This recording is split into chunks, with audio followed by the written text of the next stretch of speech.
but the title of this talk is called The Power of Prayer and Fasting.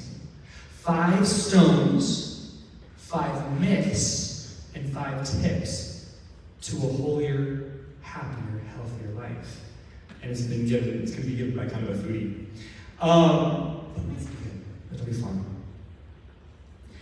It's a warm summer's morning in early June, and Mariana Soldo is making her way up what is now affectionately known as Apparition Hill in the small town of Medjugorje in Bosnia. Because of her severe arthritis, especially in her knees, the pain on Mariana's face is nearly palpable as she struggles up the mountain and finally kneels down to prepare for the coming of the Queen of the universe and of peace, the Mother of God and of humanity, to appear to her. The thousands of pilgrims surrounding her from all sides come from all parts of the world, and they continue to recite the rosary in several different languages until finally it happens. The Blessed Mother herself has arrived. And Mariana looks up as her entire countenance instantly is transformed from a somber yet prayerful grimace to an ecstatic yet authentic delight. A joy, a light indescribable in human words will penetrate your soul. These are an excerpt of the words from today's message, which Mariana quickly related after the several-minute apparition concludes, so as to be instantly transcribed and translated for the crowd to hear. It was a message and moment unlike any other, when heaven and earth had met yet again, and when our very own mother, the Blessed Virgin Mary, had come personally to meet and greet us, to share the light and love of her living Son with each and every one of us. I myself have witnessed the power and peace that comes from the presence of the Mother of God, as I was present for this very apparition all the way back in 2018. It had been a graduation gift for me after recently finished college at the University of Notre Dame, and my dad and I took on both the challenge and adventure of finally making the trip to a place that had baffled and mystified me for so long. Yet in the months and indeed years leading up to this climactic pilgrimage, I had already been doing a great deal of research on the apparitions, reading books like Wayne Wyle's classic, Medjugorje, The Message, and even Mariana's own autobiography, the retelling of the history of Medjugorje, My Heart Will Triumph, which I highly, highly recommend to anyone curious to learn more, as well as, of course, many of the messages themselves. You see, our Blessed Mother's words were so simple yet beautiful, and often filled me with a combination of both consolation and yet strange, deep conviction in the depths of my spirit.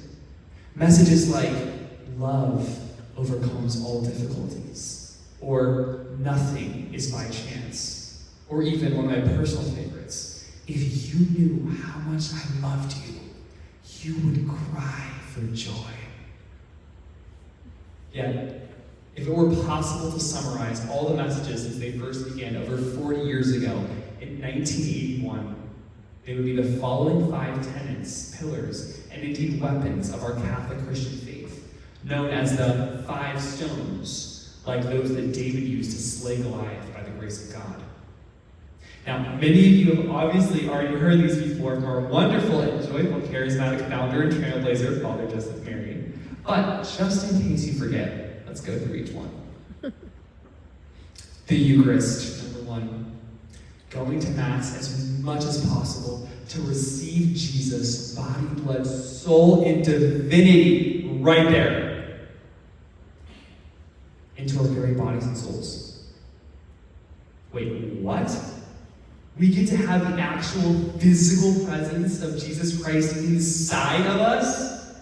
Like his very own sacred heart of infinite love beating and burning within ours, the one that keeps the very cosmos in motion? Isn't being Catholic just amazing?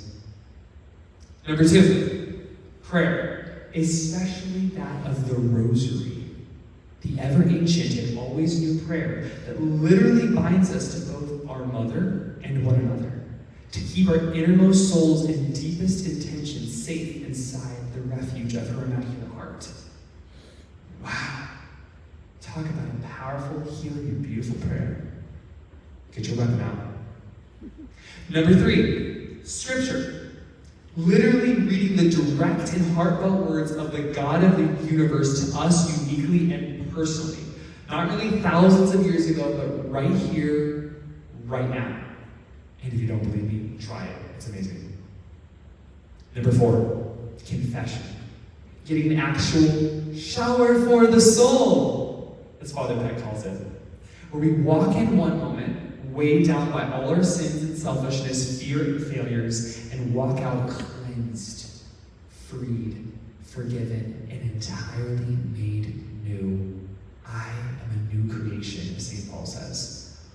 What? Whoa, sounds too good to be true. # sign me up. And last, but certainly not least, drumroll please, the topic of tonight's talk, fasting! Yay, we get to eat less. Indeed, why is it that sometimes we feel like getting pumped up for fasting feels like getting excited for going to the dentist, eating more vegetables, or cleaning out our car? I'm reminded of a funny story about many pilgrims who come to Medjugorje lamenting that they pray, and they pray for their children, but nothing ever seems to change. But when asked whether they're willing to fast for them, they usually respond, fasting? No way. Not for me, no. Yet why is it that Jesus himself exhorts us to both pray and fast together, even telling the apostles that some demons can only be driven out by both prayer and fasting? It seems as though even the enemy of our souls and all that is good knows the power of prayer combined with fasting. But do we?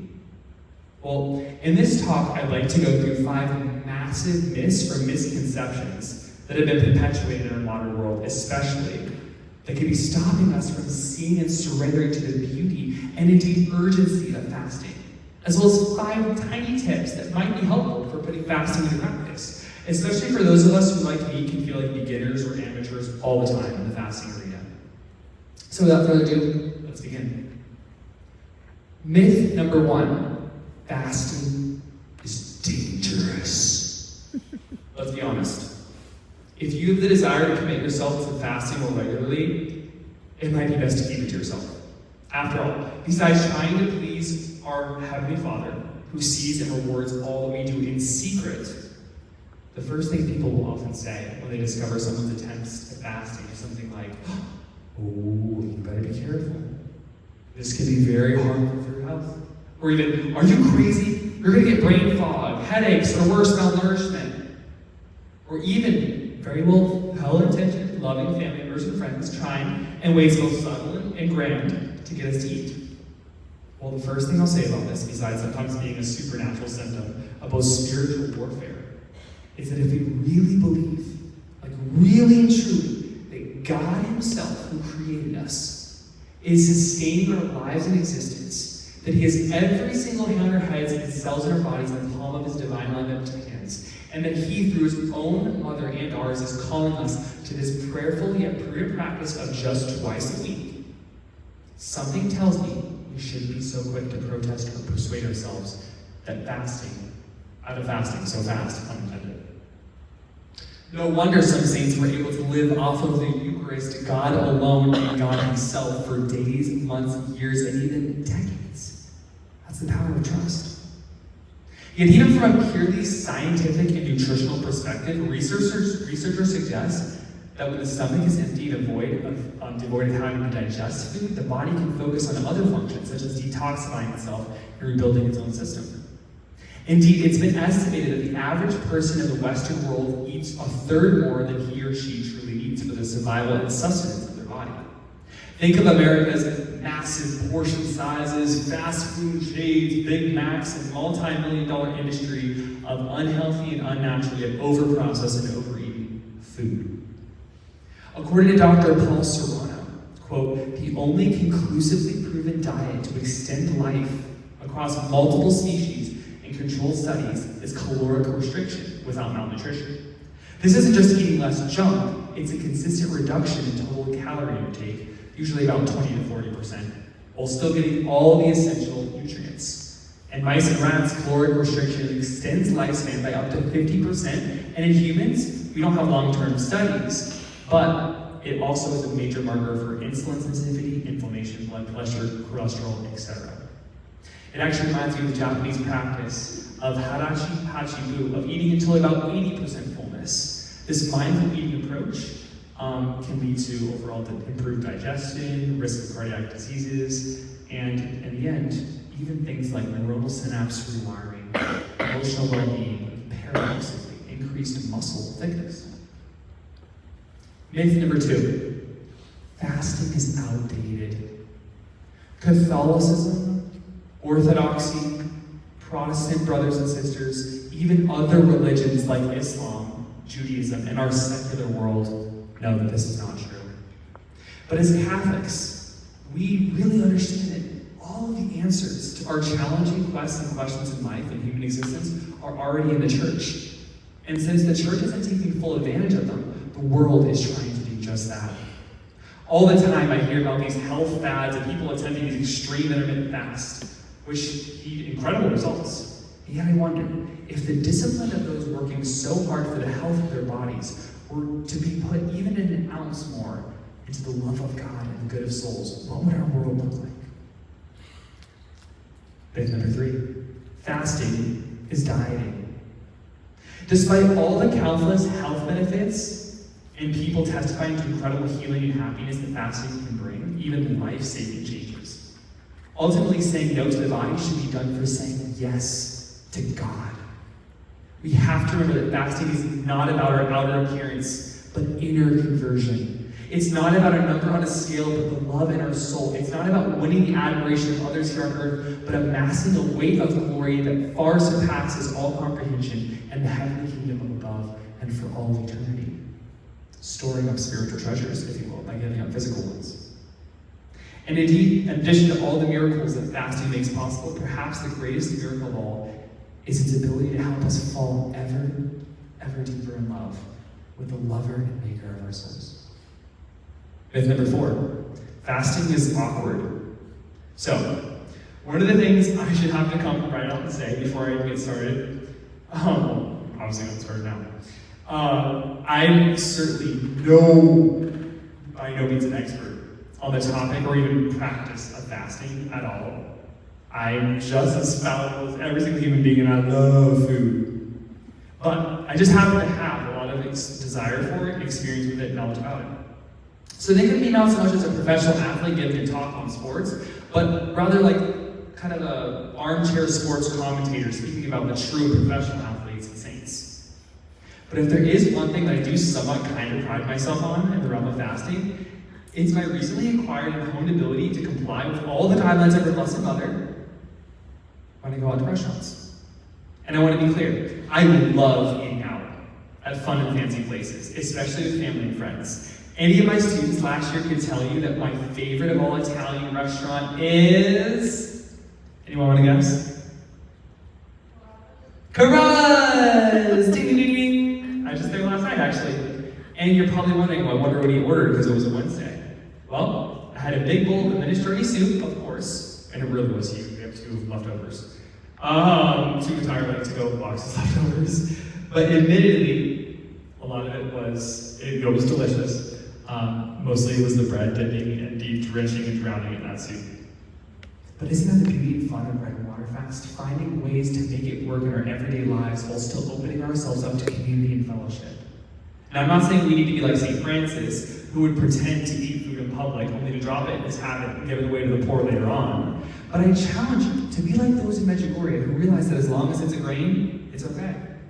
Don't limit your imagination to our Blessed Mother's fast to just purely bread and water on Wednesdays and Fridays. I myself have experimented with oat milk, rice cakes, saltine crackers, Greek fasting cookies, wheat germ, and most recently, protein pretzels. I have some if you want to try them, they're actually really good.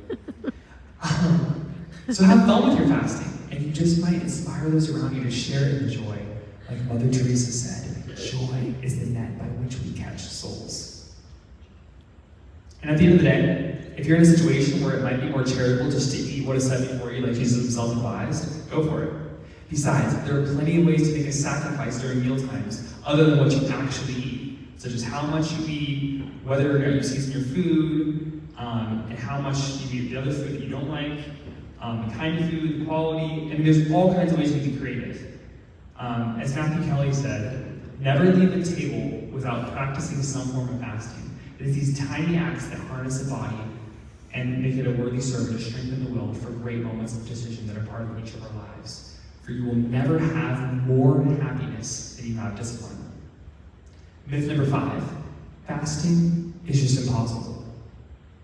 That's like saying, you know what, I don't have muscles. Nope, everybody has muscles. You just have to use them. And sometimes it's the hardest part is the first step, like St. Therese said. Fear is false evidence appearing real. Start by doing what's necessary, then do what's possible, and suddenly you're doing the impossible, as St. Francis himself said.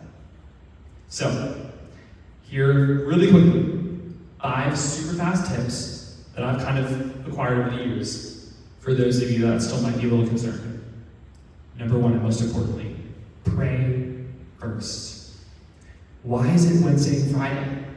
It's all about the Eucharist. The Last Supper was on Thursday. The Wednesday fast to get ready for receiving Jesus, and the Friday fast to rejoice that you got to receive him, and also in commemoration of the Passion. I don't know if you've ever heard the quote, the more you pray, the more you want to pray, but the same is true of fasting. The more you fast, you want to pray, and the more you pray, you want to fast.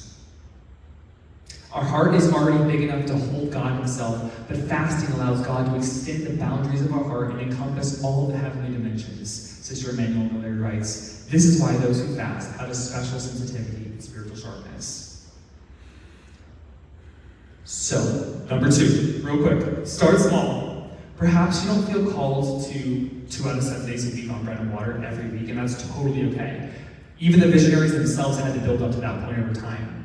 You could do things like a partial fast, a Daniel fast, only eat vegetables, or even things that don't involve food, like my mom pointed out earlier this morning, such as tobacco smoke, caffeine consumption, sugary drinks, alcoholic beverages, screen time. Only you know what you're attached to, and ask the Lord, he'll guide you every step of the way. Remember, it's not about being excessively hungry or penitential, but doing little things of great love, like foregoing the extra swig of butter, or for me, that extra peanut butter. Number 3, stay busy. Ironically, it's like exercise. The more you do it, the more energy you have. And as Susie Downey, our very own, says, man, can bread and water be every day? I feel awesome. Number 4, drink up.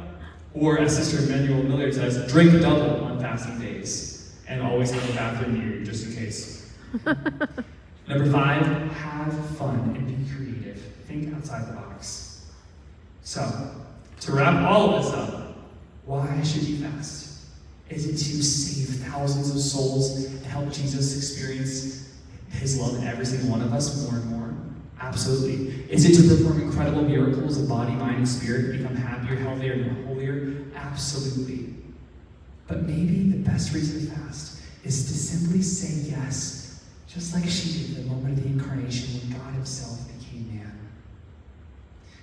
Listen to her words. Dear children, with much love and patience, I strive to make your hearts like mine. I strive by my example to teach you humility, wisdom, and love, because I need you. I cannot do without you, my children. According to God's will, I am choosing you. By his strength, I am strengthening you. Through reconciliation, fasting, and prayer, I will lead you. Immeasurable is my love. Do not be afraid.